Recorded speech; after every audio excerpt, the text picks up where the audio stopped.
नमस्कार दोस्तों, इस कहानी को लास्ट तक सुने। यह बहुत ही बेस्ट कहानी है। अगर आपको अच्छी लगे तो हमारे चैनल को सब्सक्राइब करें और हमें सपोर्ट करें। इन 5 तरीकों से आपके पिछले कर्म आपका पीछा नहीं छोड़ता है। कर्मा शब्द के बारे में हमने सुना तो बहुत है, लेकिन इसके असली मतलब के बारे में बहुत कम लोग ही जानते हैं।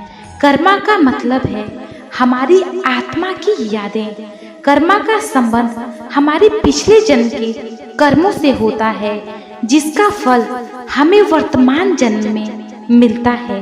हमारे पूर्व जन्म के कर्मों और कार्यों के कारण ही हमारे जीवन का पथ निर्धारित होता है। जिसकी शुरुआत हमने की है, हमें उसका अंत तो करना ही पड़ता है, और यही कर्मा का अर्थ होता है। पिछले जन्म में हमने जो काम अधूरे छोड़ दिए थे या जिन्हें हम पूरा नहीं कर पाए थे, वही काम हमें अपने अगले जन्म में किसी न किसी रूप में पूरा करना ही पड़ता है। तब तक हमें अचानक परेशानियों, कार्यों में देरी और मुसीबतों का सामना करना पड़ता है। तो अगर आप अपने जीवन में किसी शख्स से बहुत ज़्यादा नफरत करते हैं या आपको बहुत ज़्यादा मेहनत करनी पड़ती है, तो ये आपको पिछले जन्म के बुरे कर्मों का फल हो सकता है। आश्चर्य की बात है कि हमें अपने पिछले 5 जन्मों के अच्छे और बुरे कर्मों का फल भोगना ही पड़ता है। कर्मा को अच्छी तरह से जानने के लिए पिछले जन्म की इन 5 घटनाओं और पहलुओं को समझना पड़ेगा। पिछले, वर्तमान और अगले हर जन्म में आपके साथ आपके कर्म जाते हैं। आप कभी भी अपने कर्मों से पीछा नहीं छुड़ा सकते हैं। आपको इसका बोझ उठाना ही पड़ता है। कुछ लोगों को तो लंबे समय तक अपने कर्मों का फल भोगना पड़ता है। माता पिता, भाई बहन, दोस्त और जीवन साथी, आपके जीवन में ये सभी रिश्ते और लोग किसी न किसी कारण से आते हैं। इन्हें नीतिपूर्ण आपके जीवन में भेजा जाता है। आप इन्हें छोड़ सकते हैं, लेकिन इस बीच कर्मा आ जाता है और आप चाहते हुए भी अपनी इच्छा को पूरा नहीं कर पाते। ऐसा नहीं है कि आप योजना के अनुसार कर्म करें। आपके जीवन में जो भी समस्याएं और कार्य आते हैं, उन्हें करना और सुलझाना ही आपका कर्म होता है। हर इंसान की आपकी जिंदगी में एक भूमिका होती है। वो आपके जीवन में क्यों आए, क्या सिखाने आए, या वो आपके साथ क्यों हैं, ये सब कर्म पर निर्भर करता है। उस इंसान के साथ आपके बुरे और अच्छे कर्म जुड़े हो सकते हैं। यह सच है कि आपको अपने कर्मों का बोझ उठाना ही पड़ता है। ऐसा नहीं है कि आप योजना के अनुसार कर्म करें। आपके जीवन में जो भी समस्याएं और कार्य आते हैं, उन्हें करना और सुलझाना ही आपका कर्म होता है। हर इंसान की आपकी जिंदगी में एक भूमिका होती है। वो आपके जीवन में क्यों आए, क्या सिखाने आए, या वो आपके साथ क्यों है, ये सब कर्म पर निर्भर करता है। उस इंसान के साथ आपके बुरे और अच्छे कर्म जुड़े हो सकते हैं। सच यही है कि आपको अपने कर्मों का बोझ उठाना ही पड़ता है। पिछले जन्म के कर्म किसी न किसी रूप में आपके वर्तमान जन्म में सामने आ ही जाते हैं। इसका मतलब है कि आपके जीवन में जो कुछ भी आता है, वो आपके पिछले जन्म के अच्छे और बुरे कर्मों का ही फल होता है। आप जो भी करते हैं या आपके सामने जो भी जरूरत आता है, कई बार हमारे पुनर्जन्म का फल हमें अपने वर्तमान जन्म में मिलता है। हो सकता है कि इस जन्म में जो आपकी माँ है, वो पिछले जन्म में आपकी बेटी रही हो। अगले जन्म में उसी इंसान के साथ आपका संबंध बदल जाता है। लिंग परिवर्तित भी संभव है। कर्म के आधार पर ही आपका अगला जन्म निर्भर करता है। कर्म एक प्रक्रिया है जो हमारे जीवन और जन्म से हमेशा जुड़ी रहती है। आपने ये कहावत तो सुनी ही होगी कि इतिहास दोहराया जाता है। हम जो करते हैं या कहते हैं वो आगे चलकर हमारे सामने जरूर आता है। अपनी गलतियों से सीखना ही सबसे बढ़िया काम है और यही आपके कर्मों को सुधारता है। कर्म आपके जीवन की दिशा को बदल सकता है। एक ही इंसान एक ही तरह की गलती बार बार क्यों करता है? कर्म के कारण ही आप तब तक एक ही गलती दोहराते रहते हैं जब तक कि आप उसे सुधारने की समझ ना रख ले। इसी कारण आत्मनिरीक्षण की जरूरत पड़ती है।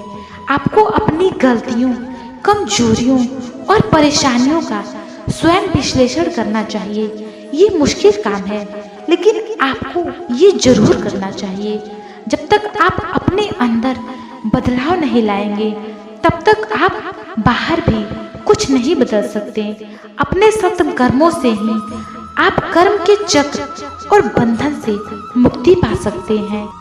सोच का ही फर्क होता है, वरना समस्याएं आपको कमजोर नहीं बल्कि मजबूत बनाने आती हैं। कर्मों से डरिए, ईश्वर से नहीं। ईश्वर माफ कर देता है, कर्म नहीं। जिसे हम सबसे ज्यादा चाहते हैं उसी में सबसे ज्यादा ताकत होती है हमें रुलाने की। खुशियों का कोई रास्ता नहीं, खुश रहना ही एक रास्ता होता है। किसी भी चीज का पछतावा ना करें। अगर वह अच्छा है तो बेहतरीन है, अगर वह बुरा है तो अनुभव है। हर रिश्ता एक पंछी की तरह होता है। अगर आप उसे कसकर पकड़ लेते हैं तो वह मर जाता है। अगर आप उसे ढीला पकड़ते हैं तो वह उड़ जाता है। लेकिन अगर आप उसे प्यार से पकड़ लेते हैं तो वह हमेशा आपके साथ रहता है। जिंदगी साइंस की तरह होती है। जितने ज़्यादा एक्सपेरिमेंट करोगे, रिजल्ट उतने ही बेहतरीन मिलेंगे। सीमेंट से भी एक सीख मिलती है। जोड़ने के लिए तो नम्र होना जरूरी है और जुड़े रहने के लिए सख्त होना ही पड़ता है। प्राण जाने के बाद शरीर शमशान में जलता है, लेकिन संबंधों में से प्रेम चला जाए तो इंसान मन ही मन जलता है। सुख चाहते हो तो रात में जागना नहीं, और शांति चाहते हो तो दिन में सोना नहीं। सम्मान चाहते हो तो व्यर्थ बोलना नहीं, और प्यार चाहते हो तो अपनों को छोड़ना नहीं। कैमरे में कैद कर लेती हैं सारी खुशियाँ। तस्वीरों के बाहर कोई हंसता हुआ नहीं दिखता। संबंध और जल एक समान होता है, ना कोई रंग ना कोई रूप, फिर भी जीवन के अस्तित्व के लिए सबसे महत्वपूर्ण होता है। दुश्मनों को हमेशा माफ कर दीजिए, यही उसे सबसे ज़्यादा परेशान करता है। कई बार ऐसा होता है कि इंसान दूसरों को हौसला देते देते खुद टूट जाता है। जब लोग आपकी बुराई करते हैं तो बिल्कुल परेशान ना हो। वास्तव में वह लोग आपको महत्व देने का कोई और तरीका जानते ही नहीं। असल में वही जीवन की चाल समझाता है जो सफर में धूल को गुलाल समझता है। मैंने कुछ लोग लगा रखे हैं पीठ पीछे बात करने के लिए। पगार कुछ नहीं उनकी, पर काम ईमानदारी से करते हैं। हर जलते दिए तले अंधेरा होता है, हर रात के पीछे एक सवेरा होता है। लोग डर जाते हैं मुश्किलों को देखकर, पर हर मुश्किल के पीछे सफलता का सवेरा होता है। लोग हमेशा उस समय यकीन तोड़ते हैं जब हम उनकी वफादारी की मिसाल दे रहे होते हैं। लोग कहते हैं कि अच्छे दिल वाले लोग हमेशा खुश रहते हैं, पर ख्याल में एक अच्छा दिल लगभग हमेशा ही चोट खाता है, क्योंकि वह दूसरों से बस अच्छे बर्ताव की उम्मीद रखता है। जीवन को इतना शानदार बनाओ कि आपको याद करके किसी निराश व्यक्ति की आंखों में भी चमक आ जाए। किसी की अर्थी यात्रा में जाओ तो यह मत समझना कि आप उसे मंजिल तक ले जा रहे हैं, बल्कि यह समझना कि अर्थी पर लेटा हुआ इंसान तुम्हें तुम्हारी मंजिल दिखाने ले जा रहा है। जीवन में दो तरह के लोग नाकाम होते हैं, पहले जो सोचते हैं लेकिन करते कुछ नहीं, और दूसरे जो करने से पहले सोचते ही नहीं।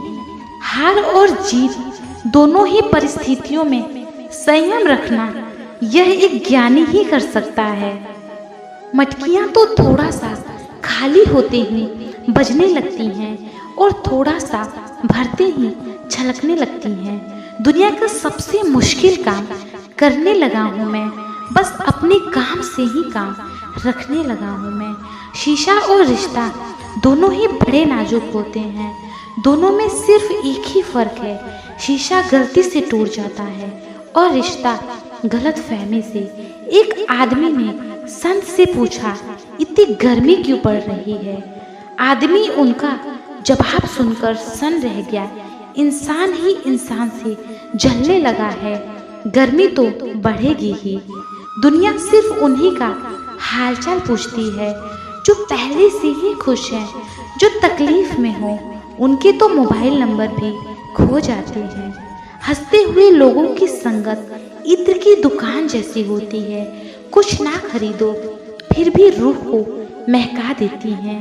यह नादानी भी सच में बेमिसाल है। अंधेरा दिल में है और दिए मंदिरों में जलाए जाते हैं।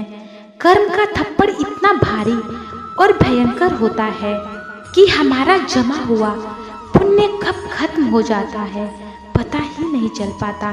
पुण्य खत्म होने पर समर्थ राजा को भी भीख मांगनी पड़ती है, इसलिए कभी किसी के साथ छल कपट करके किसी की आत्मा को दुखी ना करें। दोस्तों, अगर आपको यह वीडियो अच्छी लगी हो तो वीडियो को एक लाइक जरूर करें, और चैनल पर नए हैं तो चैनल को जरूर सब्सक्राइब करें, क्योंकि आपका लाइक और सब्सक्राइब करना ही मेरे मेहनत का फल होता है। जय श्री कृष्ण।